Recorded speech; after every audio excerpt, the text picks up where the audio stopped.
Gen Z. You understand? So I come in as a father to make sure where I feel you guys are going wrong, nwambia maze, rudini hapa kidogo.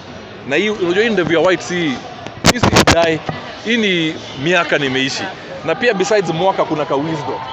So is to guide you, because we don't want any other young person to die. We don't want any policeman to die. We don't want any policewoman to die. We don't want any business demolished. We don't want any car stoned. So we have to stand up and be counted. And I after preaching in church, I was going to go home. But something said, no, go and stand with them. They are young people who have given their life to Christ. We prayed and we worshipped. Because at the end of the day, this country must operate on the counsel of God. Yes. A message to Gen Z as we prepare to demonstrate on Tuesday. What do you have to tell? Gen Z munisikia. Najua mmekasirika, mko na hasira, lakini nawaambia kitu moja.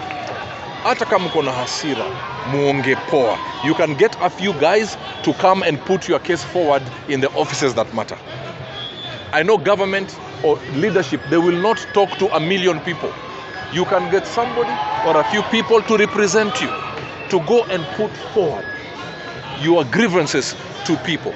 Also put your MPs, your MCAs, your senators and your governors to task that this is what we want. I think what needs to happen, as long as the Gen Zs feel they are being listened to, I think I said it Tanachini by half. The problem is, and I'll say it again, is that some of the leaders, some, not all, some of the leaders are speaking with arrogance. And that arrogance will not help anybody. Please, let's be humble. Let's talk. Kiburi. Wacheni fans wa Arsenal. Kiburi tulieni. Let's speak. Let our words be seasoned with salt. Let our words have the counsel of God. That when we speak, even the young people said, wanasema, tumekasirika lakini huyo mse ameongea poa. And I want to take issue with the women's rep of a certain place that I saw. I don't know from which county, not Nairobi, from another county, who said Gen Zs are lazy people. They are not lazy people. Would you call her by name? I don't know her name. I can't remember her name. I can't remember. It's a lady who said that they are lazy people. That lady, you're a leader. You have been given prominence. I do not want you to go around calling young people lazy, because you're calling our children lazy. And our children are not lazy. True. So please, let our words be seasoned with salt. Mr. Burale, Yes. we saw a president that won through the church. Yes. This guy was in church the entire time. Yes. Why are we not seeing a delegation of church leaders going to him and saying, listen to these young people?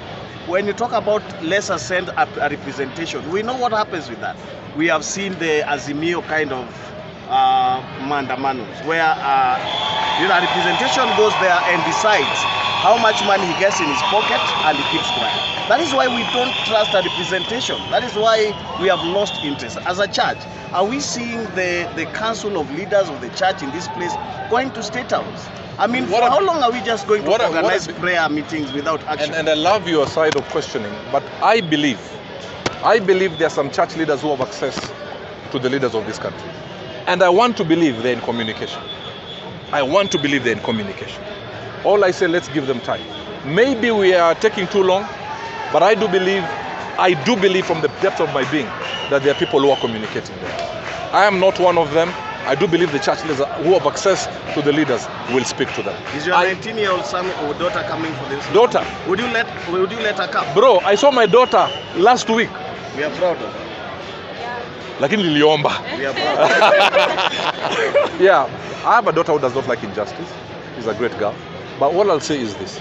I give them time. I know this does not sound right, but you know I love you guys. You know I care about you guys. I do believe there's something happening. There's communication happening. But put your local leaders to task. Wache kiburi kuita ma Gen Z lazy, because you're insulting our children. And I've not seen lazy people here. I've seen people with vibrancy. So leaders, let your words be seasoned with salt. Young people, please also remember, these leaders are like your fathers and your mothers. Even how you speak, let it be with respect. The police forces took an oath of office. They are not your enemies. If we can be as peaceful as I've seen them today, then at the end of the day, the counsel of God will stand. And everybody will live happy, where God will be glorified, the people will be edified, and hell will be ashamed. lakini munipatie maji hata nyinyi.